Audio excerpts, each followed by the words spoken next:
Voilà. Bon, bonjour. Je me présente, je suis Felipe.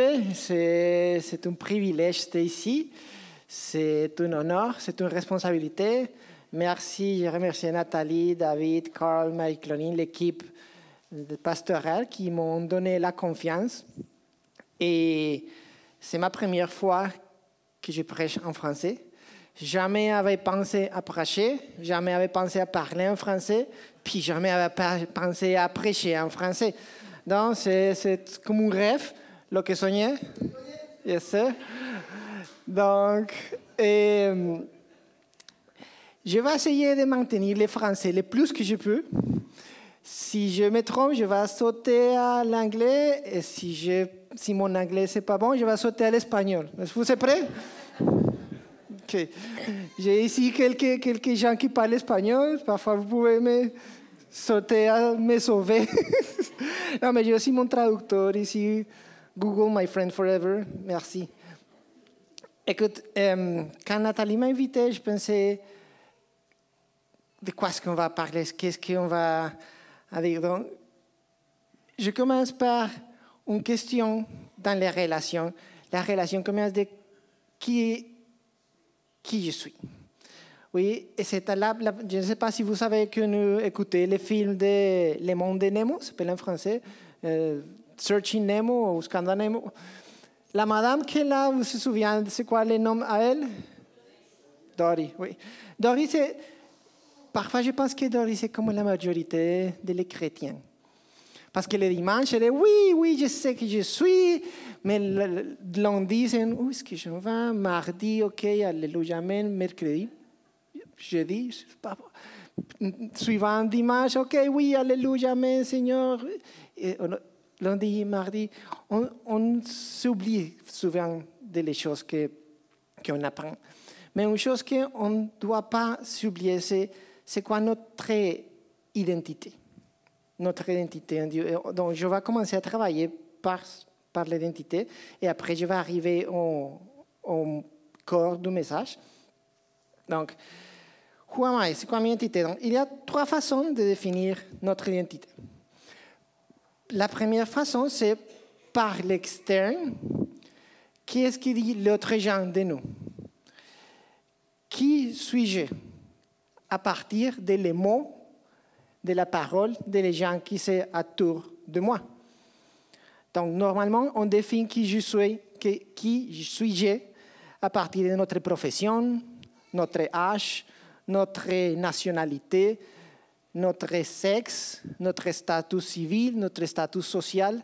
Et ça, c'est des choses de l'extérieur qui viennent nous dire, pour moi, je suis Felipe, un homme marié, colombien. Oui, mais tout sont des choses qui automatiquement vont mettre toutes les étiquettes et les caractéristiques de mon identité. Et c'est bon, c'est correct, c'est pas mal ça. Mais parfois, il y a des choses que l'autre gens nous dit qui ne sont pas encourageantes, qui ne sont pas bons, qui nous sont dit depuis 10 ans, 20 ans, 30, 40 ans, qui sont dit par quand on était en train de grandir, papa, maman, grand-père, dans l'école, un ami, bullying, qui nous ont dit choses comme tu es un échec, tu es paresseux, tu n'étais pas désiré, tu es shame for the family, fail. Parce qu'on habite dans un monde de pécheurs. Donc, c'est ça qu'on va trouver dans les relations. Broken people. Et ce sont des mots qui parfois pénètrent dans les profonds de notre cœur et qu'on se souvient. Et sans nous faire conscience, on commence à définir notre identité parce que quelqu'un dans l'école m'a dit « tu n'es pas bon dans les mathématiques ». Donc j'ai grandi comme ça. J'ai choisi une carrière, pas mathématiques, mais littérature, parce que quelqu'un m'a donné une étiquette. Donc, ça, c'est la définition de l'externe. Mais nous avons aussi la définition de l'interne, quand c'est nous-mêmes qui fait la définition, qu'on fait l'introspection, la méditation, qu'est-ce que je suis. Il y a beaucoup de courants dans le monde qui ont fait ça. Et on voit des choses comme « vous êtes ce que vous faites de vous-même », l'existentialisme. Ou « vous êtes un esprit qui perçoit le monde ». Vous êtes la somme de vos expériences. Je pense, donc je suis. Tout ce que je sais, c'est que je rien sais. Ce sont des gens qui ont travaillé beaucoup pour faire l'introspection, pour se définir pas à partir de l'externe, mais à partir d'un processus de méditation plus profond. Et c'est bon, c'est correct, c'est un grand pas quand on est capable d'avoir une bonne opinion de soi-même, une bonne opinion de toi. Donc, beaucoup de gens ont fait ça, mais il y a un risque.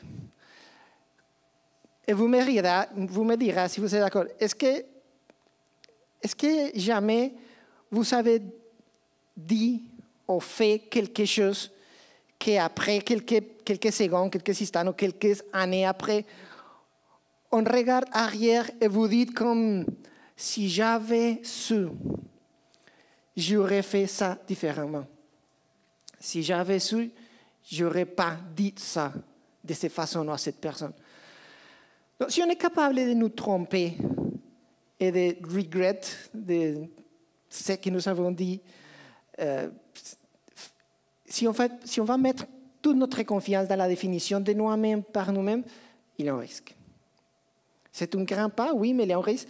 Parce qu'on peut nous souvenir du passage de Jérémie qui dit « Le cœur est tortueux, plus que tout, il est incurable. Qui peut le connaître ?» Ouais. Donc, il y a un risque si on fait la définition par l'interne aussi. C'est bon, c'est un pas à faire. Donc, il y a l'externe, l'interne, puis l'externe, l'éternel. L'interne, l'externe, l'éternel. C'est une autre façon de définir notre identité. Qu'est-ce qui dit l'éternel, qui nous a créés, qui nous a donné tous les talents, les caractéristiques? Qu'est-ce qu'il dit de moi? Donc, on dirait, OK, si j'ai beaucoup de pensées sur moi, qu'est-ce que je suis, qu'est-ce qu'il dit Dieu? Dans les psaumes, j'ai beaucoup de diapos, mais c'est juste pour que vous pouvez lire qu'est-ce que je suis en train de dire dans les cas que mon accent ou les micros, whatever, ce n'était pas clair. Vous pouvez... Ah, OK, je comprends. Comme ça, depuis 3, 4, 5 fois que vous écoutez, OK, quand il dit ça, c'est que lui essaye de dire c'est ça. Okay. Bon, dans le Psalm 139, il dit que tes pensées, ô Dieu, me semblent impénétrables, que les normes, c'est grand comme les compteurs, elles sont plus nombreux que les grains de sable. Donc, il dit que Dieu, il a beaucoup de pensées à nous. Donc, c'est une source, une source inagotable, abondante, de toutes les pensées de nous. Quel type de pensée? Regarde Jérémie. En effet, moi, je connais les projets que je forme pour vous, déclare l'Éternel. Projets de paix et non de malheur, afin de vous donner un avenir et une espérance. Dans la traduction originale, dans le mot original projet, vient aussi de la racine penser. Je sais, si vous regardez une autre version, dit I know the thoughts I have for you. Je sais les pensées que j'ai pour vous. Donc, ici, on voit deux choses. Dans Dieu, il y a une source inagotable de pensées pour notre paix. Bonne pensée. Donc, ça fait du sens de nous approcher à lui pour challenger notre identité. Est-ce que ça fait du sens pour vous? Good. C'est une source inagotable. Puis, dans la Bible, il y a beaucoup de caractéristiques qui Dieu nous donne et qui nous explique. Je vais passer vite sur ça et je vous encourage, si vous voulez approfondir sur quelques caractéristiques, prenez une photo et regardez. Mais on peut voir qu'on est créé à l'image de Dieu, aimé, valorisé par Dieu, enfant de Dieu, nouvelle création en Christ, appelé en but, une partie d'un corps de croyants, citoyen du ciel, ami de Christ, racheté, so forth and so on, bla, bla, bla. Et tout ça, vous pouvez prendre chacun et faire une prédication de chacun parce qu'il y a une richesse inagotable dans chacun.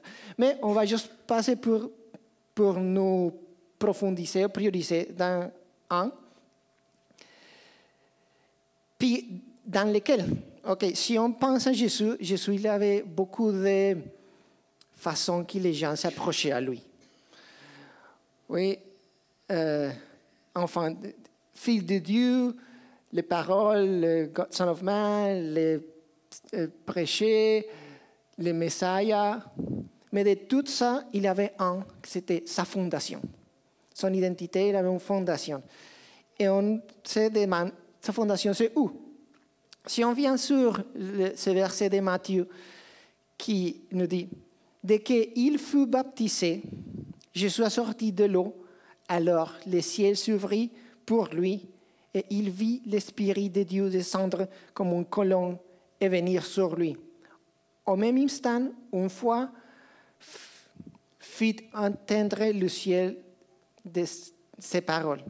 Celui est mon fils bien-aimé, qui a toute mon approbation.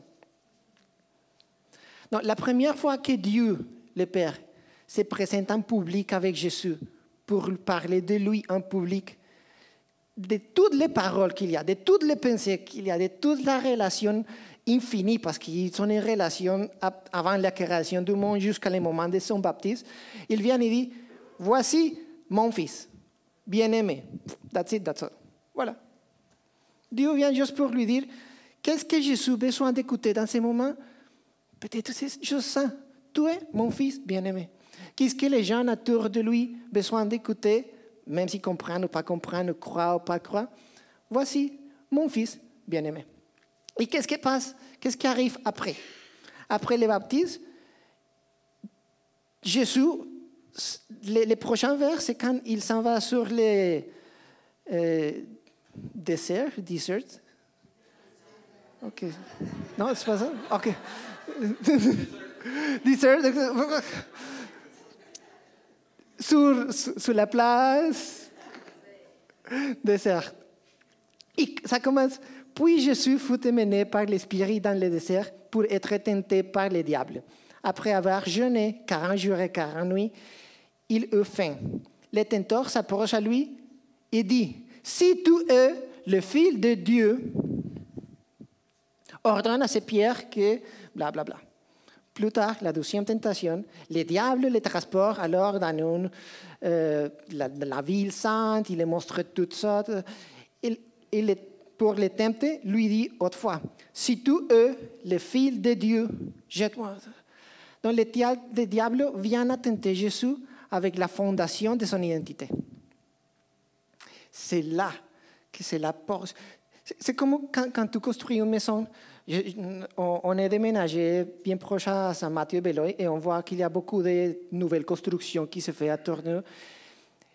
La majorité du temps, c'est investi sur la fondation.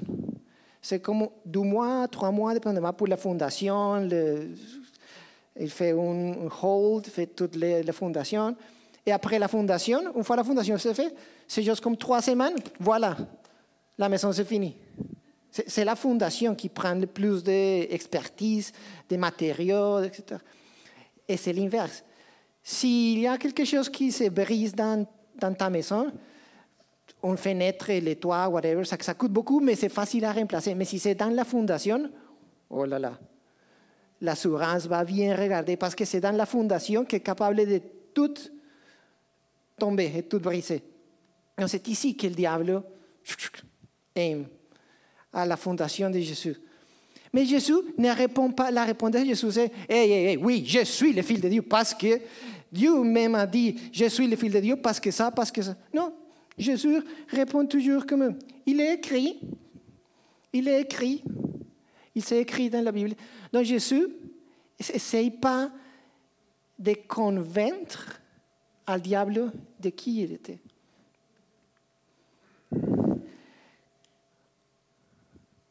Vous n'avez pas prouvé, c'est donc vous ne doutez pas. Jésus n'avait pas de doute de son identité. Il n'a pas besoin de chicaner avec le diable pour lui convaincre de qu'il était le fils de Dieu. En fait, le diable savait ça. Il essayait juste de le tenter pour le shake, bouger, briser son identité. Et après ça, donc, Dieu vient et dit, voici mon fils bien-aimé. Le diable vient tenter la fondation. Non, la fondation, c'est bien fait. Et après, Jésus-Christ commence son ministère. Il commence son ministère après son identité comme fils était bien prouvée, réussie, parce qu'il était clair de sa définition par l'Éternel. Vous me suivez? Après, Jésus, il y a un moment qu'il était avec ses disciples, il lui demande, « Qui dites-vous que je suis ?» Les disciples répondent, « Les uns disaient que tu es Jean-Baptiste, les autres Élie, les autres Jérémie, ou des prophètes, si tu es ça, tu es là. » Et Simon-Pierre répondit, « Tu es le Messie, le Fils de Dieu vivant. » Jésus reprit la parole et lui dit, « Tu es heureux, Simon, fils de Jonas, car ce n'est pas une pensée humaine qui t'a révélé cela, mais c'est mon Père céleste. » Donc Jésus demande, « Qu'est-ce que l'externe dit de moi? Élie, Jérémie, un prophète, Jean-Baptiste. Ok. Qu'est-ce que vous dites de moi? Le Fils de Dieu. Pourquoi? Parce que l'Éternel te l'a révélé à toi et toi es capable de l'externe révéler qui je suis de l'intérieur parce que l'Éternel, c'est un cycle. Donc, autrefois, Jésus montre qu'il ne doit pas convaincre les gens autour de qui il est. C'est l'Éternel qui révèle son identité. On ne doit pas convaincre les gens autour de nous qu'on est fils de Dieu, qu'on est ça. On doit juste connaître notre identité et c'est Dieu qui va faire la révélation. Amen. Dans les évangiles, Jésus fait référence à sa relation père-fils après 1200 fois. Dépendamment de la traduction, les versets, ça change plus, mais c'est 1200 fois que soit qu'il dit mon père ou je suis le fils d'eux. Donc ça parlait beaucoup. Il a appris beaucoup de fois de parler de je suis l'enfant de Dieu. Et on vient de chanter je suis l'enfant de Dieu, je suis à lui. Merveilleux, merci à l'équipe de louange. Je ne change pas. Oublie ça que je évite, que date. Mais on est capable de dire, je suis enfant de Dieu, je suis fils de Dieu, je suis... Mais une chose, c'est de lui dire. Dire cela, c'est facile. Mais le croire, c'est une autre chose. Parce que même s'il y a comme deux palmes de distance entre le cerveau et le corps, trust me, il y a plus que ça. On peut le dire ici, je suis l'enfant de Dieu, mais vraiment de le croire et de le profondiser, ça prend de courage. Jusqu'ici, je vais faire une pause, un break, et je vais vous laisser une photo pour deviner c'est quoi ça.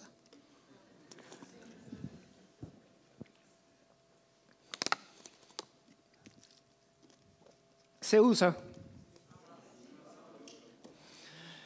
Est-ce que vous avez déjà participé à un de notre podlock?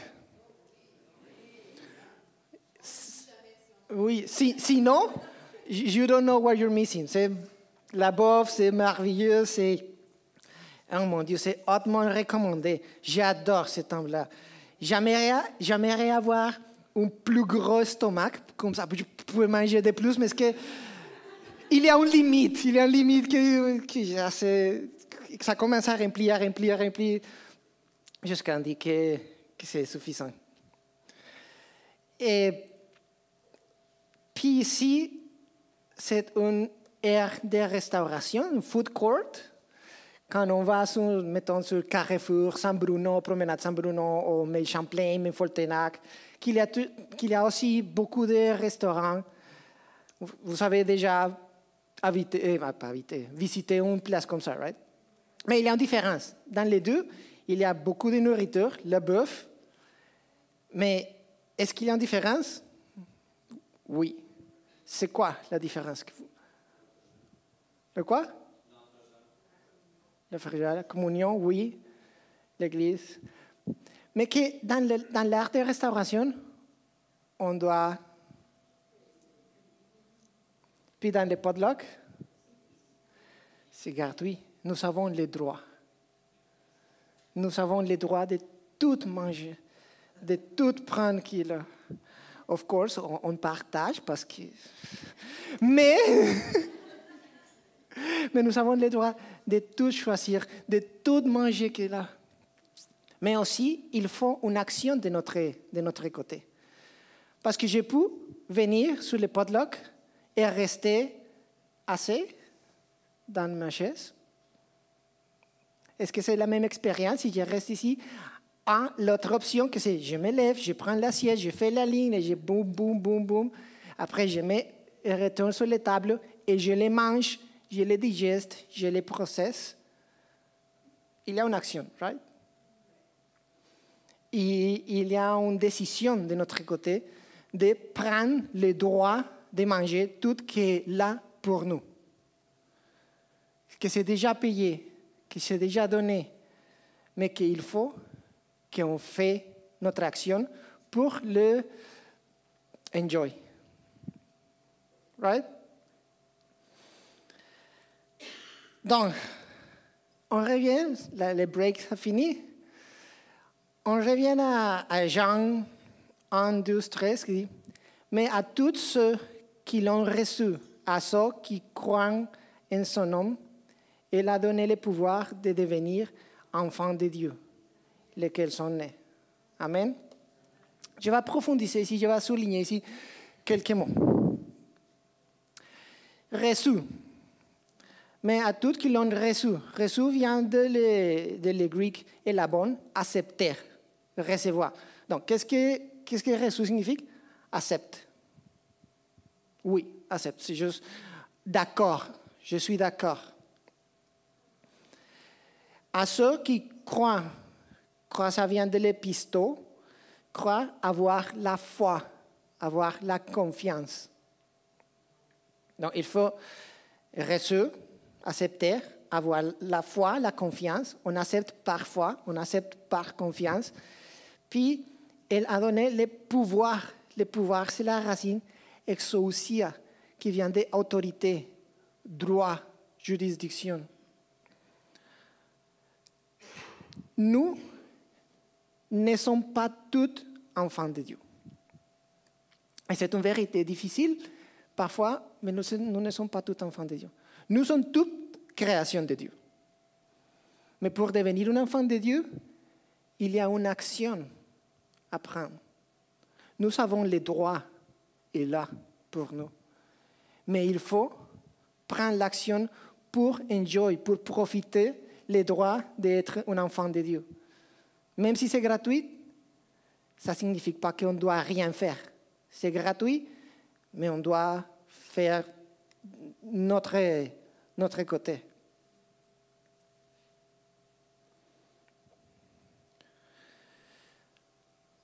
Et il y a plusieurs versets dans la Bible qui vont nous revenir à souligner ça. Et je vais juste lire deux. Jean 1, je pense que c'est petit la fonte que j'ai choisie, mais anyway.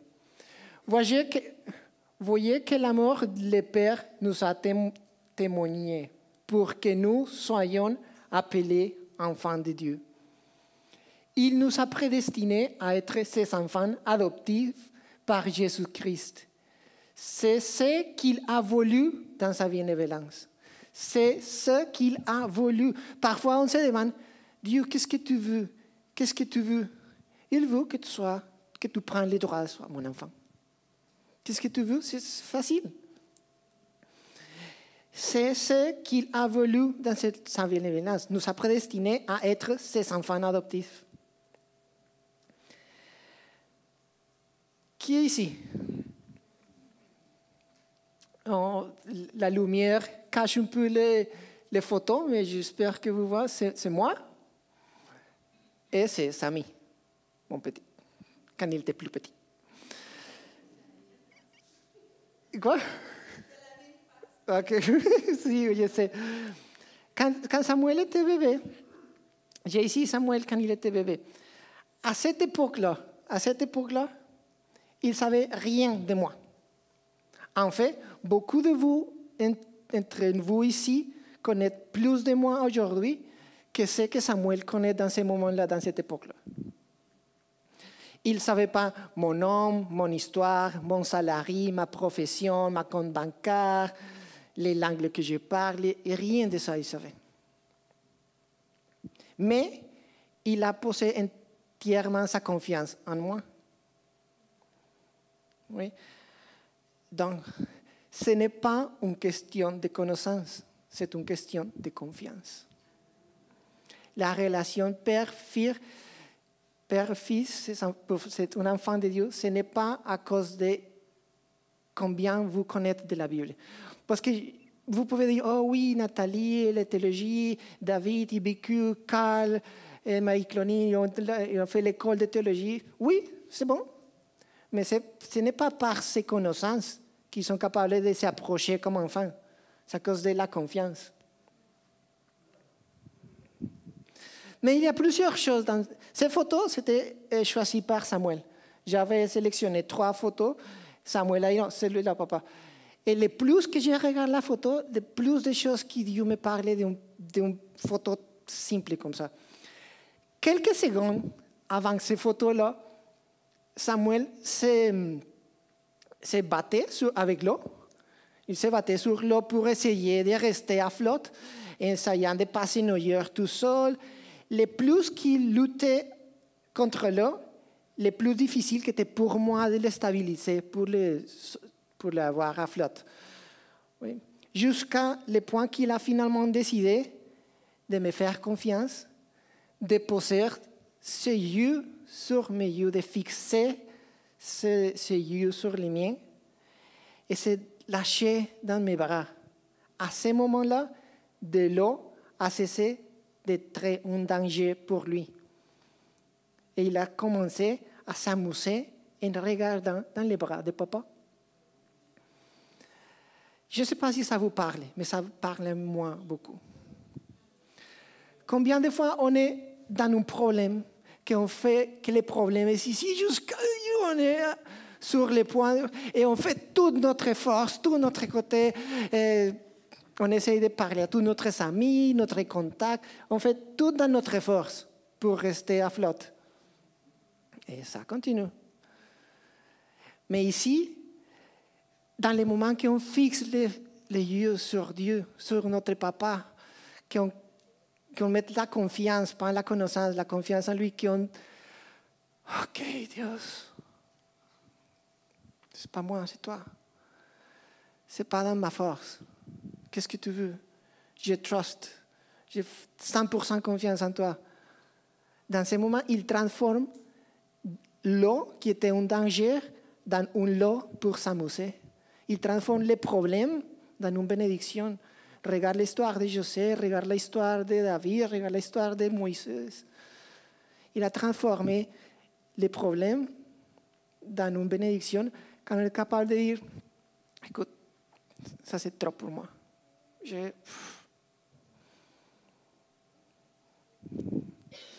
Puis ici, une autre chose que j'ai appris avec ces photos, qui m'a surpris, c'est que en tant que père, j'appréciais aussi ces moments. J'appréciais quand il s'est lâché dans mes bras pour faire toute cette confiance en moi. On voit ici la face de Samuel, qu'il est tranquille, il est content, il fixe les yeux sur moi.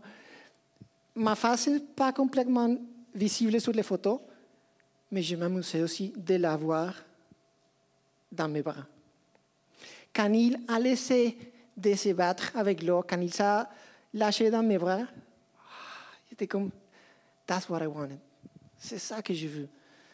Que tu poses toute ta confiance en moi et tranquille. I take care of you. Je vais te protéger, je suis ici. Et on s'amuse. Donc, je ne sais pas. Mais je pense que quand on est capable de tout laisser dans les bras de Dieu, il est aussi content pour lui dire, you will see.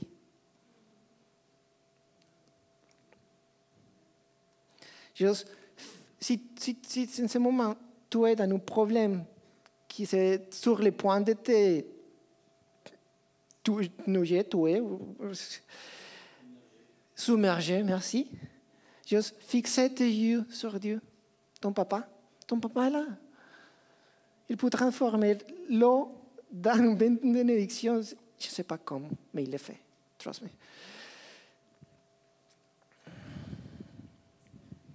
Si on avance un peu pour, mettons, dans Luc, il dit, est-ce qu'avec la relation avec Dieu, il y a des étapes? Et j'ai essayé de préparer ici les sermons. Par n'importe quel point vous êtes, vous pouvez aussi voir c'est quoi les prochains pas. Et je vais fermer avec ça à Diane, à la fin. Mais mettons que, OK, on sache qu'on est un enfant de Dieu, c'est quoi les prochains pas? Quel père parmi vous donnera une pierre à son fils s'il lui demande un pain? Ou bien s'il lui demande un poisson, lui donnera-t-il un serpent au lieu d'un poisson? Ou bien s'il demande un œuf, lui donnera-t-il un scorpion? Si donc mauvaise comme vous êtes, vous savez donner de bonnes choses à vos enfants, le Père Céleste donnera d'autant plus volontiers le Saint-Esprit à ceux qui lui demandent. Ça, c'est une petite comparaison qui Dieu fait. OK, si nous, qui sommes humains, êtres humains, péchés, limités, on essaye le mieux pour faire le mieux père, mère qu'on est.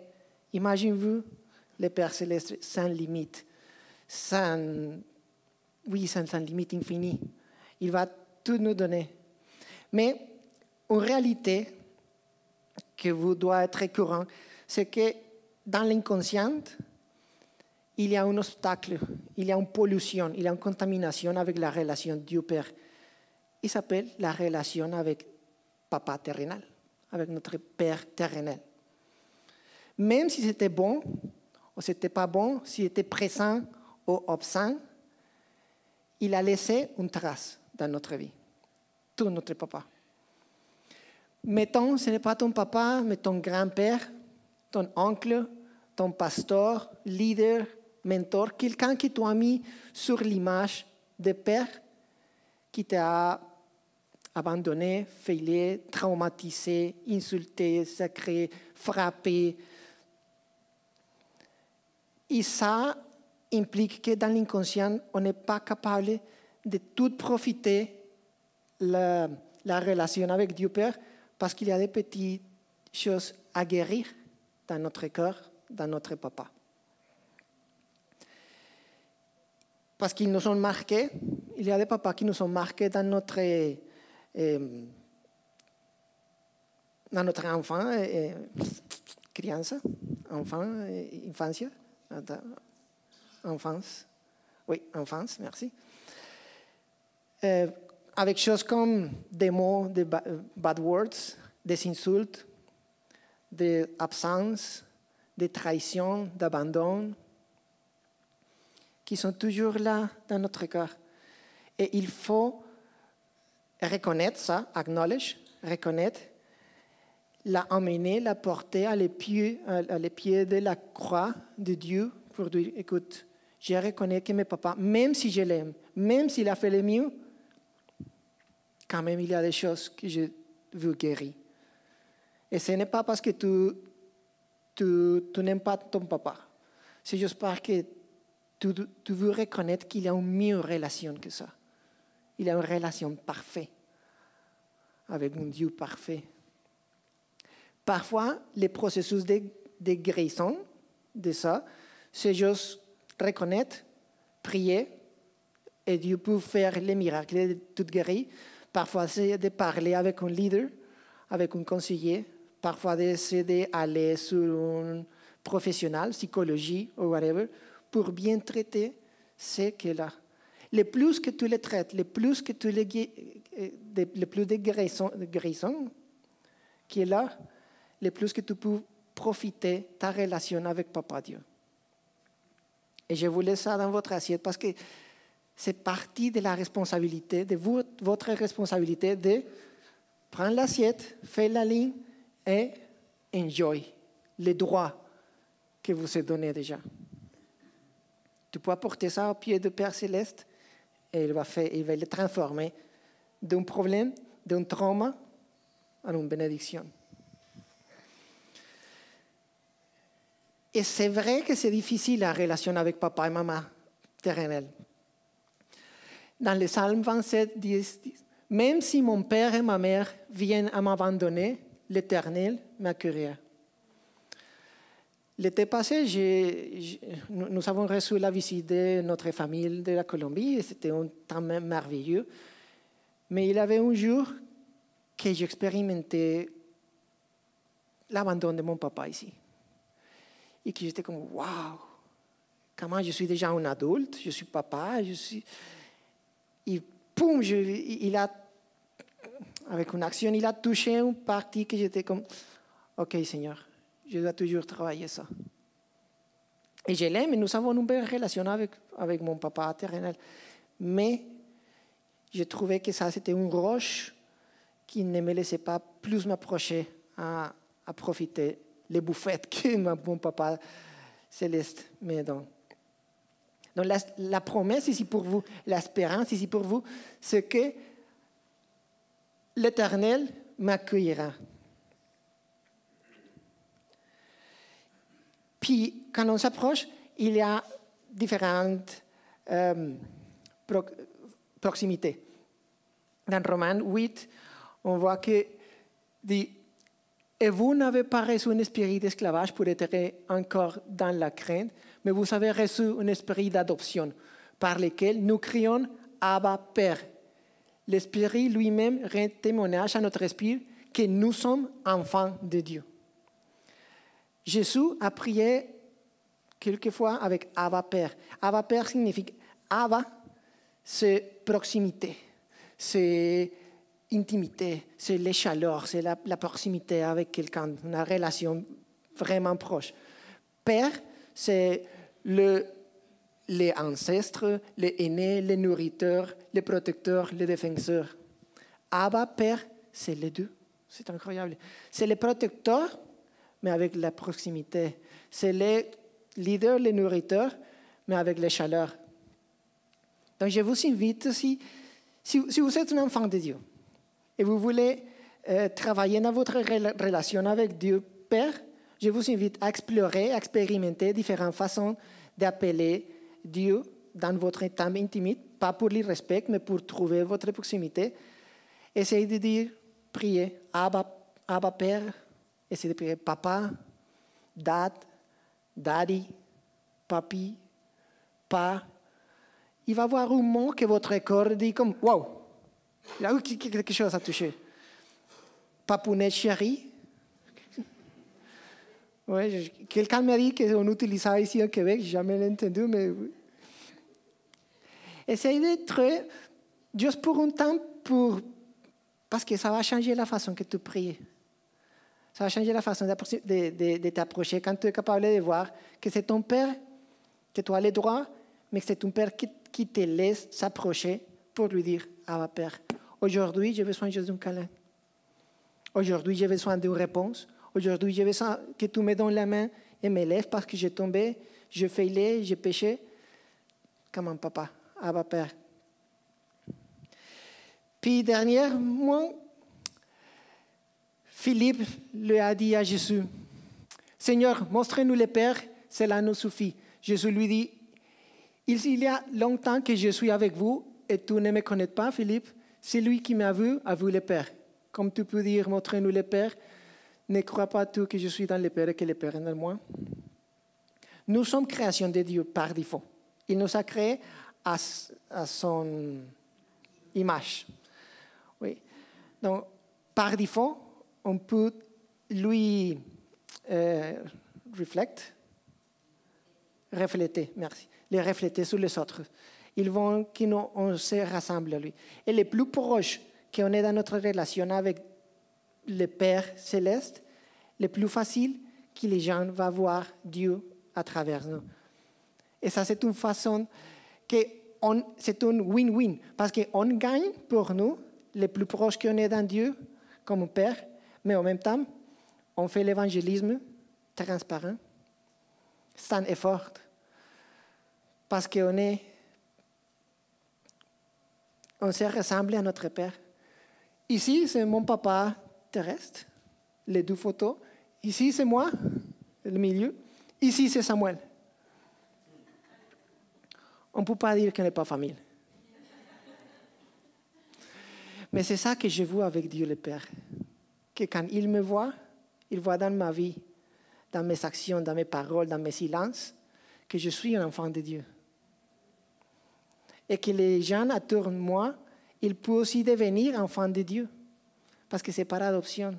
Ce n'est pas juste DNA génétique. Juste pour finir, je vais inviter l'équipe de louange, si je peux se préparer. Mais il y a des applications selon le point que tu es. Si tu n'es pas encore une fille, un enfant de Dieu, alors crois, prenez votre doigt. Et là, juste prenez-le votre doigt. Si vous êtes une fille mentalement, mais pas en votre cœur encore, prends-le dans ton cœur jusqu'à ce que tu sentes le Abba Père, Abba Papa. Si vous l'avez dans votre cœur, que vous pouvez faire aujourd'hui et cette semaine pour lui rassembler davantage à autres. Like father, like son, je ne sais pas si en français on dit tel père, tel fils. Oui? Ok, je demande juste à Google, like father, like son, mais tel père, tel fils. Et puis, n'importe quelle identité vous savez, donner votre papa, votre maman, votre brothers and sisters, sœurs et frères, vous pouvez remplacer n'importe quelle identité par vos identités de la relation, la filiation avec le Père Céleste. Il n'y a pas de meilleure identité que ça. Vous voulez être un ingénieur, un génie? Good. Mais je veux être un enfant de Dieu. Vous voulez être un médecin, un professeur, un prêcheur, un ministre, un politique, un président? Je veux être un enfant de Dieu. Je veux être un enfant de Dieu tout le temps. Donc, si vous voulez fermer votre yeux, s'approcher au Père, notre Père céleste est là. Ses bras sont ouverts pour nous recevoir, pour nous guérir, pour nous aimer, pour nous donner un câlin. Prendre en considération et reconnaître ce type de moments, de situations que vous voulez amener à la croix et chante, louez avec nous à notre Père Céleste.